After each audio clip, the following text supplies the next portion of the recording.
It's January 18th, 2024, and this video is called The Price of Organic Hidden Valley Ranch for Posterities Purposes.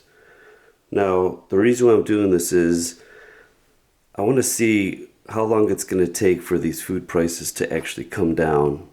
So I know I've got to make my own ranch, but I used to do the regular ranch years ago. Now they're using bioengineered food ingredients, so you got to go with organic.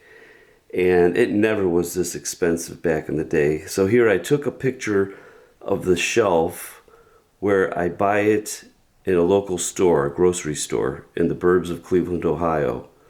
Now, this isn't no discount store, or Amazon definitely has it cheaper, but this is just what I've been buying for years. So right now the going price, I'm going to put a picture of the shelf. It's going for $6.79. Now this is the most expensive it's been, and these prices have gone up ever since the pandemic.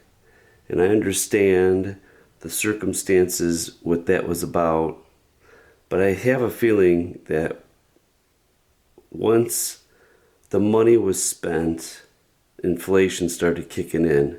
But the problem is I have a feeling that once the inflation goes down, I have a feeling that these prices are going to reflect the same. So that's why I wanted it for posterity's purpose, is to show you right now in 2024, a bottle of organic ranch is going to cost you $6.74. Maybe you could tell me how much it's in your neighborhood. So in the end, yes, I'm going to try to make my own ranch. Who knows, it might actually be more expensive.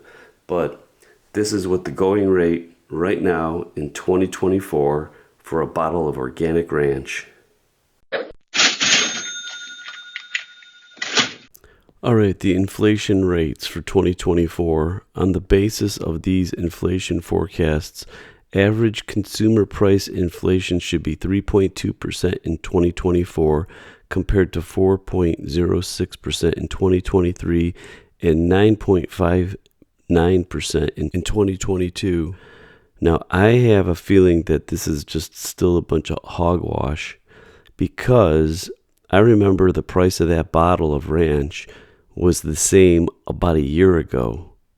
So I could tell you right now, for at least, now I didn't really exactly pinpoint memory what that was like 2 years ago, but I'm pretty sure that a year ago that ranch was the same price as it is now. So it hasn't budged in about a year.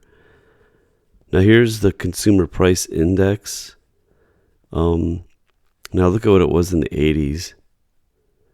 Now, in 2020 is when this all started, when we were just printing money like Monopoly money, just giving it away. And you can see that's where it started up. Now, the blue one, that is including all items. Now, the red item is less than food and energy. So it's actually worse, because without the food and energy, it's actually higher. So this is it right about here, which is about, I'm thinking it's close to like, I want to say like 9%. They're saying it's down to here within the past year. There's no way I'm buying that, because it's definitely, the prices haven't gone down a bit in the past year. If anything, most of the stuff has gone up. Now this is the consumer price index for all urban consumers, all items in the United States, all averaged. Now, if you look, it looks like ever since the 70s is when this kind of started. It's like that uphill right here, constant. But it looks like definitely in 2020 is when it definitely went steeper. The grade went definitely a higher percentage after 2020. Now, unemployment rate, you could see when the pandemic hit. Look at this. April 2020 was the peak at 14.8. But this is what it was before that. In 2019, 3.6. And if you look at after the pandemic, everybody went to work. And basically the unemployment rate is almost exactly the same as what it was before the pandemic. So nothing has really changed. Now this is going to be the statement from President Joe Biden on the Consumer Price Index. Today's report shows that we ended 2023 with inflation down nearly 2/3 from its peak and core inflation at its lowest level since May of 2021. We saw prices go down over the course of the year for goods and services that are important for American households, like a gallon of gas, a gallon of milk, a dozen eggs, toys, appliances, car rentals, and airline fares. Despite what many forecasters were predicting a year ago, inflation is down while the growth and the job market has remained strong. The economy has created more than 14 million jobs since I took office, and wealth, wages, and employment are higher now than ever under my predecessor. But there is still much work to be done to lower costs for American families and American workers. That's why I'm taking action to bring down the price of insulin, prescription drugs, and energy, eliminating hidden junk fee companies used to rip you off, and calling on large corporations to pass on savings to consumers as their costs moderate. Make no mistake, extreme Republicans have no plan to lower costs for families. None. Their only plan is to hand out massive giveaways to the super wealthy and the big corporations. They've locked arms with big pharma and big oil to try to stop us from lowering prescription drug costs and utility bills.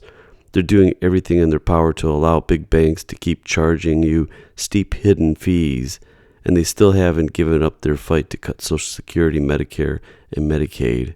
I will not let them. Well, that's a lie right there, because we saw prices go down over the course of the year in food. There's no way. What I call this is smoke and mirrors.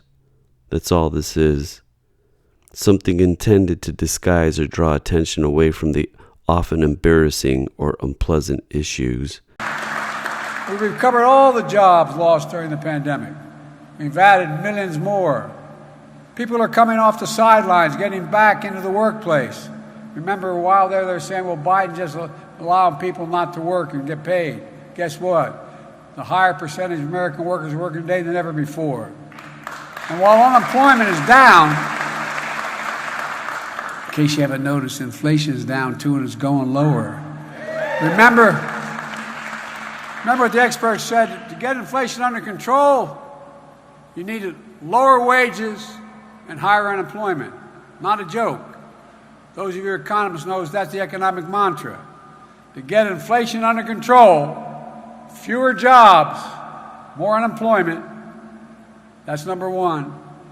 And making sure that you don't have to deal with, that's what they say caused inflation. But I never thought the problem was too many people working, or working people making too much money. And one reason we've seen inflation fall by 2/3 without losing jobs is that we're seeing corporate profits come back down to earth. You know, we have more to do with inflation now. It's just about 3% now. It's predicted to go lower than that. We're near the lowest point in over 2 years. And at the same time, we pay for low-wage workers has grown at the fastest rate in 2 decades. Wages are growing faster than inflation. Folks, that's Biomics. It's about growing an economy by strengthening the middle class.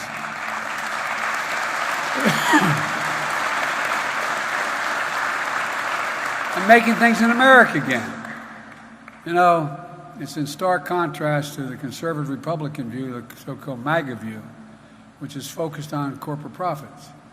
They say we should find, and the rationale up to now has been, let's find the cheapest place in the world to make our product.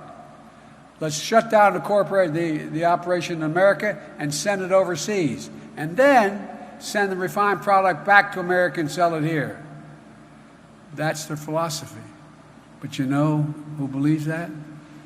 Your significant Senator, Ron Johnson. He believes outsourcing manufacturing jobs is a great thing. He's on record as saying he doesn't agree with American work. This is what he said. American workers should manufacture, he doesn't think they should manufacture products that require a lot of labor. Here's what he said, quote, "Let the billions of people around the world do that," end of quote. You wonder why the hell we got ourselves in trouble. Well, we've been letting them do that for too damn long. It's time to build American products in America. On last Friday, the president was at a coffee shop in Pennsylvania, and he seemed to be surprised that the smoothie was $6 and how expensive it was. I'm curious, so is the president now realizing the costs that Americans are bearing? So look, when he went over to you all to the press corps, he was having a good time, right? Offered up to as you know, offered up to buy them coffee. There was a big group there, and he made sure everyone got coffee and pastries. So I just want to make that really clear. His comment was $6, and I'll do it anyway. I hear you, and that let's not forget what the trip was about. The trip was about small businesses, right? There have been 16 million small businesses that have started and filled out for applications. That's a big deal. That is really important. What that means is that they have the confidence, small businesses, folks who are starting them, have the confidence in the economy to start a business. And that is, I think that's also really important too. And the president was able to do this, or we've seen Americans able to start, file for applications to start small businesses because of the American Rescue Plan. By the way, no Republican voted for that. And so it's gotten the economy back on its feet, and also given the confidence for small business owners to start, all right, for people to start a small business. 16 million applications that we have seen. And so I think that's important. And look, you know, Republicans don't want to do that, right? They're not interested in that at all.